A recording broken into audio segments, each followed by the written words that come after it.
নমস্কার, আজকে আমি বানাবো পালং শাকের পকোড়া। এই জন্য এই যে পালং শাক নিয়ে নিয়েছি। এই যে ছোটো ছোটো কচি কচি পাতাগুলো, ডাঁটাগুলো আমি কেটে বাদ দিয়ে দিয়েছি। তো অল্পই আছে। পালং শাকটাকে ধুয়ে আমি কুচিয়ে নেব। এটা আমি পালং শাকটা ধোয়া হয়ে গেছে, এটা আমি কেটে নিচ্ছি। ছোটো ছোটো পাতলা পাতলা করে এইভাবে কাটলেই হয়ে যাবে, কোনো ঝামেলা নেই। ব্যাস এইভাবে কেটে এটা জলটা একটু চিপে ফেলে দিতে হবে, তারপরে যা মেলানো মেলাবো। এইভাবে আমি পুরো পালং শাকটা কেটে নেব, ঠিক আছে। পালং শাকটা কাটা হয়ে গেছে। পেঁয়াজ কুচোনো, এই যে পেঁয়াজ কুচোনো, এই যে লঙ্কা কুচোনো, এগুলো সব দিয়ে আমি এখন এটা মিলিয়ে নেব। ডাঁটাটা একটু ছিল এর মধ্যে, তো আমি এর মধ্যে এই পাত্রটার মধ্যে পালং শাকটা নিয়ে নিচ্ছি। নিয়ে এবার এর মধ্যে কুচনো পেঁয়াজ, দুটো পেঁয়াজ এটার মধ্যে কুচনো পেঁয়াজ, হাত দিয়ে সব করছি, হাতটা আমার সাবান দিয়ে ধোয়া। এই যে তখন 6টার মতন লঙ্কা আছে, লঙ্কাগুলো খুব একটা ঝাল নেই। আমি মিলিয়ে নেব, মিলিয়ে তারপরে এর মধ্যে নুন দিয়ে দেবো স্বাদ মতন। এখন এর মধ্যে আমি স্বাদ মতন নুন দিয়ে দেবো।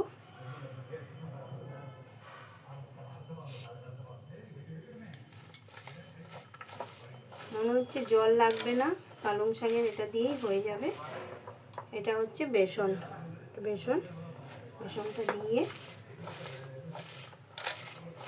অনেকটাই জল আছে পালং শাকে। একটু হলুদও দিয়ে দিচ্ছি।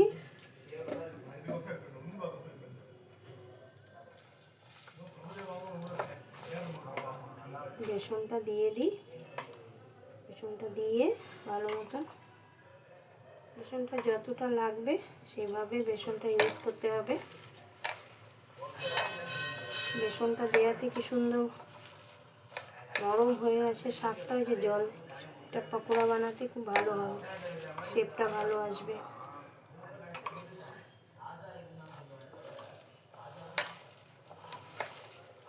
এভাবে ভালো মতন মেখে নেব।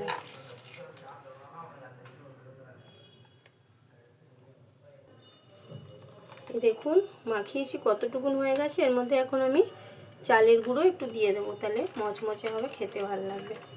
এই এতটা মতন চালের গুঁড়ো দিয়ে দিলাম, ব্যাস। কড়াটা গরম হয়ে গেছে, এবার সাদা তেল দিয়ে দেবো। পকোড়া ভাজার জন্য একটু তেল তো লাগবেই। তেলটা গরম হয়ে গেছে, এবার পকোড়াগুলো আমি ভেজে নেব।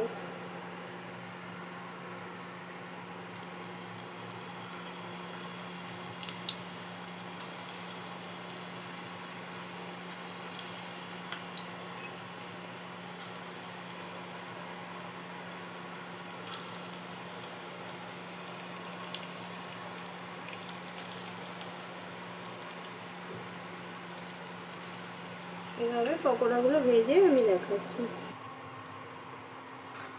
পকোড়াগুলো ভাজা হয়ে গেছে, এবার আমি তুলে নিই।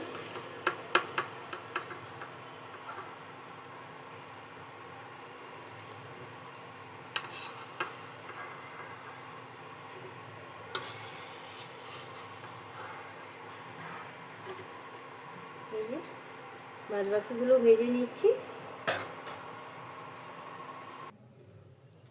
এই যে আমার পালং শাকের পকোড়া রেডি। খেতে খুব ভালো লাগে, এমনি চা দিয়ে কফি দিয়েও ভালো লাগে, তাছাড়া ডাল ভাত আর পকোড়া খেতেও খুব সুন্দর লাগে। ঘরের লোককে একটু দিয়ে আসি সার্ভ করে, দেখি কেমন লাগে কি বলে।